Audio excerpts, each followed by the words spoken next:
అదే అందుకే మా ఆల్ డీటెయిల్స్ అన్నీ వస్తాయి.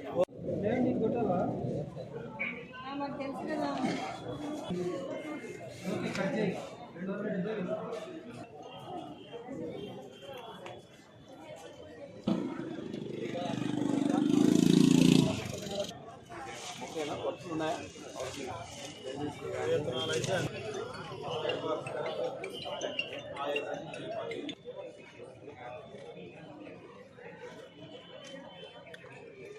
నేను కూడా చెప్పాను కదా, దానికోసం ఎన్నోసార్లు వచ్చాను. ఆ ప్లాంటేషన్ చాలా బాగుంది.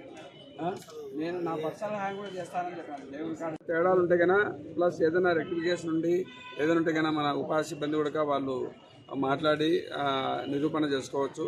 ఏదైనా నిరూపణ చేసుకోలేకపోతే డివియేషన్ అనేది ఫైండ్ అవుట్ అవుతే ఖచ్చితంగా రికవరీకి ఆదేశించడం జరుగుతుంది. ఇక్కడ కూడా 2-3 జీబీస్లో ఎక్కువగా రికవరీస్కు అవకాశం వచ్చింది. వాళ్ళందరితో రికవరీ చేయడం జరుగుతుంది. మరియు ఎక్కువగా డీవియేషన్ ఎక్కువ ఉన్నటువంటి వాళ్ళను సస్పెండ్ చేయడం కూడా జరుగుతుంది. కాబట్టి ఇక్కడ 2-3 ఎఫ్ఏలు, 1-2 టీఏలను కూడా డీవియేషన్స్ ఎక్కువ ఉన్నాయి. అవన్నీ వెరిఫై చేసిన తర్వాత వాళ్ళ మీద తగిన చర్య తీసుకోవడం జరుగుతుంది. ప్లాంటేషన్ ఇష్యూస్లో ఈసారి కరువు రావడం వల్ల కొన్ని చోట్ల ప్లాంటేషన్ ఎక్కువ వినాయి, కొన్ని చోట్ల తక్కువ వినాయి, 50%. అవన్నీ కూడా తిరిగి ప్లాంటేషన్ చేయమని ఆదేశించడం జరిగింది. అట్లా చేయకపోతే రైతులు కానీ లేదా ఉపాధి సిబ్బంది కానీ మళ్ళీ తిరిగి ఆ అమౌంట్ ఏదైతే మనం గవర్నమెంట్ అమౌంట్ ఇచ్చింటుందో అది రికవరీ కూడా ఆదేశించడం జరిగింది. కాబట్టి వాళ్ళు రీప్లాంటేషన్ చేసుకొని తిరిగి మొక్కలు పెంచుకోమని చెప్తున్నాం. మరియు అదేవిధంగా ఈ సంవత్సరం కూడా ప్లాంటేషన్ చాలా ఎక్కువ చేయమని చెప్తున్నాం. లేబర్ బడ్జెట్ కూడా కొంచెం తగ్గింది ఈ మండలంలో, అది కూడా అచీవ్ కావాలి. మరియు ప్లాంటేషన్ ప్రోగ్రామ్ కూడా మంచిగా చేయమని కోరుతున్నాం.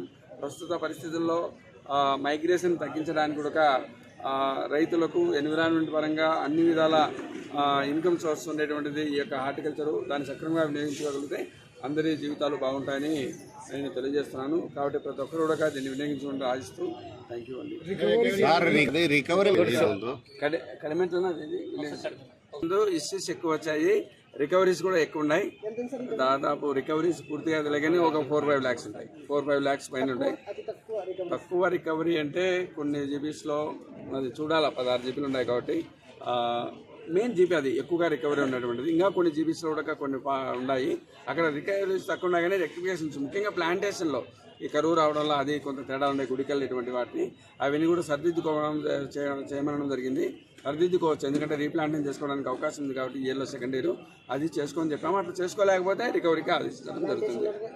ప్లాంటేషన్లోనే జరిగింది. తొలగించి కొత్త వారిని తీసుకుంటారు, వాళ్ళందరినీ తొలగించడం జరుగుతుంది.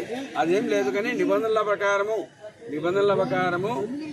పిల్లస్టెంట్ మీద చర్య తీసుకోవడం జరుగుతుంది. అటువంటిది ఏదైనా ఉంటేనే అక్కడ లోకల్లో ఉన్నటువంటి పరిస్థితి బట్టి మేము తీసుకోవడం జరుగుతుంది. అందరినీ ఒకటేసారి తీసేయడం ఇట్లా ఏమి ఉండవు.